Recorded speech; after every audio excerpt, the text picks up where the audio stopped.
gente, voltamos com mais um Nanda Responde e dessa vez vamos falar um pouquinho sobre protocolos do jejum. Para quem não sabe, a Nanda agora tá famosona. Ela participou do programa do Encontro da Fátima Bernardes recentemente, falando exatamente sobre isso, sobre jejum intermitente e seus protocolos. Pelo menos ela tentou falar sobre isso, né? Não conseguiu falar tudo, mas eu acho que já falou bastante até, né, Nanda? Mas vamos falar então um pouquinho sobre protocolos de jejum, porque sobre jejum mesmo a Nanda já fez um vídeo aqui que você vai poder acessar, que está na playlist Nanda Responde, e também tem um vídeo meu falando sobre jejum.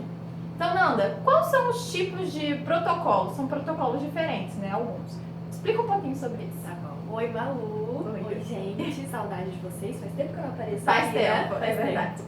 Então, vamos falar do jejum, que é esse assunto polêmico que a gente sempre fala, mas as pessoas sempre têm dúvida. O programa foi bem interessante, foi uma abertura numa mídia grande. Com certeza. Obviamente a gente não consegue falar muito, se aprofundar muito, porque o tempo é curto, é um programa de auditório, mas acho que a gente foi bem feliz assim no que conseguiu passar. Conseguiu, com certeza. E aí lá a gente até começou a falar sobre alguns protocolos de jejuns mais estudados, mais utilizados, a gente não conseguiu falar de todos. Então, normalmente a gente conhece, ouve falar e utiliza basicamente 3 tipos de protocolos, tá?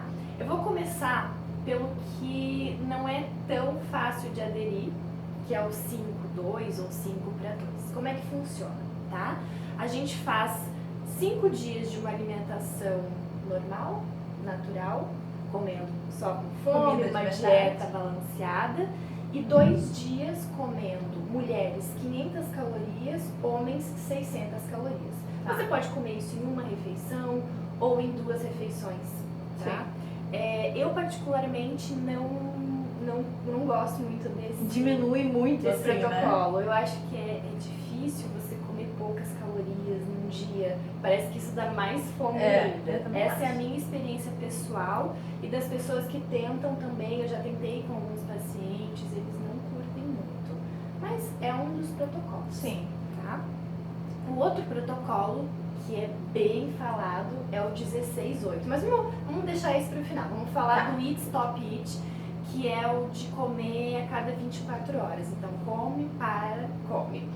Esse não é tão difícil de fazer, mas a pessoa já tem que estar bem adaptada. Sim, eu já fiz algumas vezes. Eu também já fiz. E ele não deve ser feito todos os dias. Então, o protocolo é fazer 2 vezes por semana. Você pode escolher 2 dias da semana. Então, você faz de terça para quarta, 24 horas de jejum. Ou seja, almoça, para de comer, pode beber água, chá, café normal, né? Muitas pessoas perguntam isso.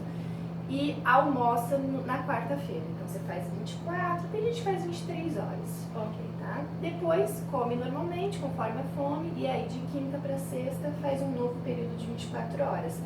Por quanto tempo eu posso fazer isso? Fazendo 2 vezes por semana, você pode fazer a longo prazo, não tem problema. Legal. Uma coisa muito legal de dizer é por que não pode fazer todo dia? Eu já vi você explicando, então vou deixar você falar. Não pode fazer o todo dia porque dificilmente em uma refeição no dia, Malu, a pessoa vai conseguir comer todos os nutrientes que ela precisa.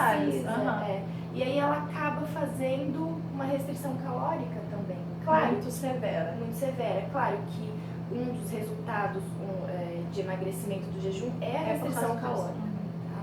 Mas a gente não pode fazer uma restrição calórica severa por muito tempo. A longo prazo, o teu metabolismo vai entender isso como uma escassez e vai desacelerar. Entendi. Então você pode reduzir seu metabolismo basal, que é a quantidade de calorias que teu corpo gasta parado. Realmente isso acontece. Fazer isso por alguns dias, 2, 3, 4, 5 dias, uma semana, não tem problema, não vai alterar seu metabolismo.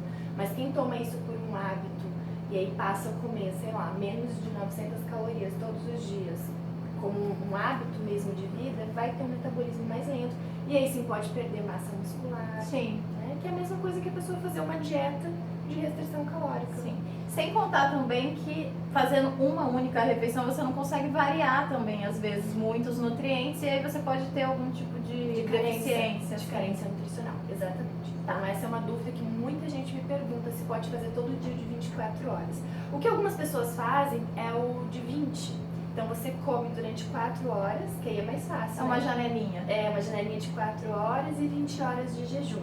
Se nessas 4 horas a pessoa conseguir comer uma quantidade bastante. boa, não é que tenha que forçar e comer além da fome, mas tem que cuidar. Aí vem a dúvida, Nanda, mas como é que eu vou saber se eu estou comendo a quantidade adequada de nutrientes, se eu estou com alguma deficiência? Aí é a hora de você procurar um nutricionista, eu já falei isso, né, nas minhas redes sociais. Você procura qualquer nutricionista, porque esse é um profissional que está apto para avaliar a sua dieta. Então você não precisa ir no nutricionista só para emagrecer. Você pode ir lá e falar, olha, minha alimentação ela está assim, assim, durante um bom tempo e eu gostaria de que você avaliasse se eu estou com alguma deficiência, se eu preciso acrescentar algum alimento, retirar algum alimento, através de relato clínico mesmo, de exames, né, que vão ajudar nessa avaliação. Então, se a pessoa tem essa dúvida, se ela está comendo aquém ou além do que ela precisa, ela procura um nutricionista para avaliar. E aí, se estiver tudo bem, ela vai embora e continua, se não, faz os ajustes necessários. Com certeza. Tá bom? E agora, o outro... De 16,8. 16,8 ele é bem estudado, é o mais utilizado, é o mais fácil. Que a gente faz todo dia, basicamente. É muito tranquilo. É. Então esse, se a pessoa falar, posso fazer todo dia? Pode, porque basicamente você pula uma refeição, que muita gente já faz isso de forma natural. Quanta gente que sai de casa sem tomar o café da manhã? Hoje mesmo eu não comi nada. Não comeu nada? Não. Eu já comi os cookies que você me trouxe. É verdade. Então, não é nada problemático, porque você tem uma janela de 8 horas para se alimentar. As pessoas se assustam, acham que 16 horas seria só as horas ativas, né? Não, do seu dia. não, é verdade. O sono entra, então. Entra, são basicamente 8 horas de sono, ou tem gente que dorme até mais. É uma dúvida frequente isso. Posso colocar o sono nessas horas? Deve. Né? Então faz parte. Então fica muito tranquilo fazer esse protocolo. Dificilmente a pessoa vai ter alguma carência nutricional, dificilmente ela vai fazer uma restrição calórica muito severa, Sim. Porque ela consegue fazer de 2 a 3 refeições normalmente em 8 horas, certo? Então esses são os protocolos mais utilizados e o que acaba funcionando mais é esse 16/8. Então, para fechar esse vídeo, Nanda, vamos falar um pouquinho de algumas dúvidas que sempre mandam aqui pra gente. Eu tenho certeza que você recebe também. A primeira delas é: água com limão quebra o jejum? Então, eu recebo várias perguntas sobre se a água com limão, o limão quebra o jejum, o efeito do jejum. O limão é uma fruta que tem uma quantidade bem pequena de carboidrato. Então, o suco de um limão na água não vai ter um efeito de aumentar a sua insulina e quebrar o efeito do jejum, que é manter a insulina baixa, os níveis de glicemia baixa. Então, eu não vejo nenhum problema. Se a pessoa está habituada, se isso faz bem, não precisa tirar. Se ela não tem o hábito, também não precisa colocar. Também não faz sentido. Outra dúvida frequente também é sobre gordura e jejum. Por exemplo, o café com óleo de coco, o café com nata, café gordo, né? Ele quebra o jejum ou não? Vamos lá, outra dúvida boa. Muita gente faz uso desse café com gordura para aguentar mais tempo em jejum. Prolongar o jejum. Porque ou tem medo de sentir fome, ou então depende de cada caso, a gente tem que avaliar o contexto.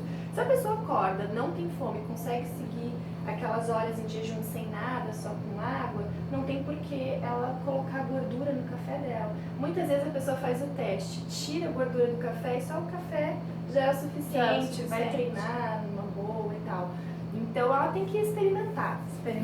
A gordura sozinha, né, o óleo de coco, a nata, que me perguntam também, não quebra o efeito do jejum no sentido de não alterar a glicemia e não aumentar a insulina.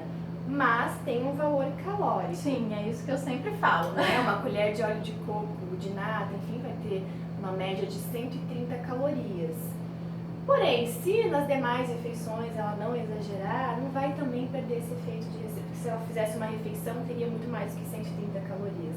Então, mesmo assim, ela tem uma pequena restrição calórica. não tem necessidade de colocar a gordura no café se a pessoa aguenta sem. Aí ela vai testando. Não, eu treino melhor se eu colocar, então é melhor que ela treine melhor e coloque essa gordura. Caso contrário, vai ser. É importante dizer que é uma questão de adaptação e que você tem que testar o que é melhor pra você, né? Exatamente. Às vezes as pessoas perguntam, mas e aí, eu nunca fiz sem. Aí eu coloco sempre. Então tenta sem primeiro, né? Pra depois você ver. E falando em autoexperimentação, né, Malu? As pessoas têm que ter bem claro que jejum não é pra todo mundo. Exatamente.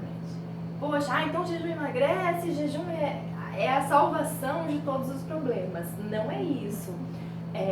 Algumas pessoas não se dão bem com jejum.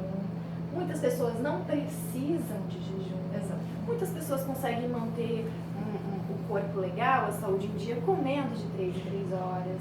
O jejum, ele é muito interessante para quem não consegue emagrecer, para quem tenta todas as formas de controlar a alimentação, não consegue.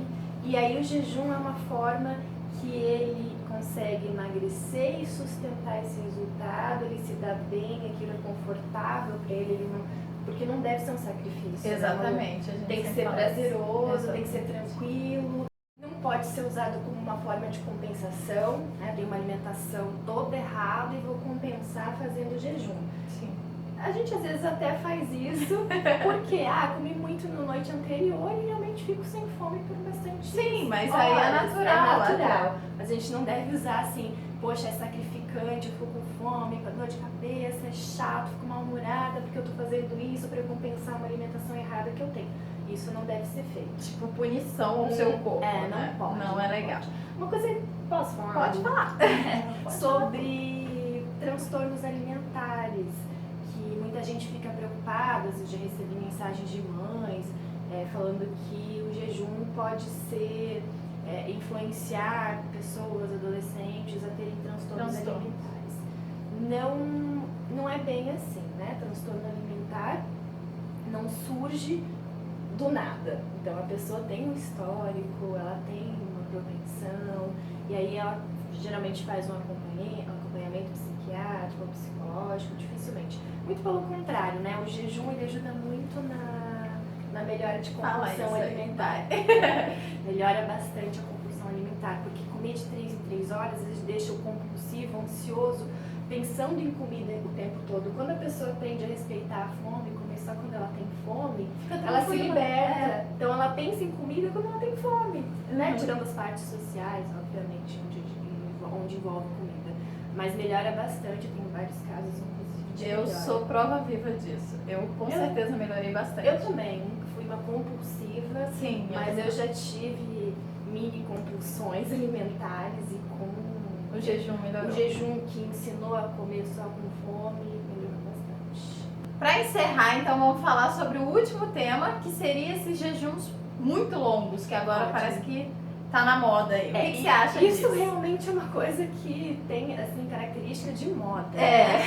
Porque não há necessidade para saúde, para emagrecimento, fazer jejuns tão longos. As pessoas fazem 36, 48 horas, 3 dias, 9 dias, né? Vamos frisar, não tem necessidade. Não tem necessidade nenhuma. As pessoas que fazem isso e explanam isso em redes sociais tem algum motivo pessoal, mas não é algo que tenha a ver com a prática do jejum intermitente. Então tem pessoas que jejuam por motivos políticos, religiosos, pessoais, desafios pessoais, mas isso não tem a ver com a prática do jejum intermitente. O jejum intermitente tem a ver com aqueles protocolos que a gente falou. Muito bom. Gente, eu acho que a gente falou sobre todos os temas dentro do jejum intermitente. Eu espero que vocês tenham gostado desse vídeo. Se vocês gostaram, não esqueçam de dar um like aqui embaixo, se inscrever no canal. Se vocês quiserem mandar perguntas para Nanda, para mim, podem escrever aqui embaixo que a gente responde no próximo vídeo. Isso mesmo. E segue a gente nas redes sociais, vão estar aparecendo por aqui. E eu acho que é isso. Um beijo e até o próximo vídeo. Beijo. Falando em autoexperimentação, né, jejum? Sempre tem uma fala dessa.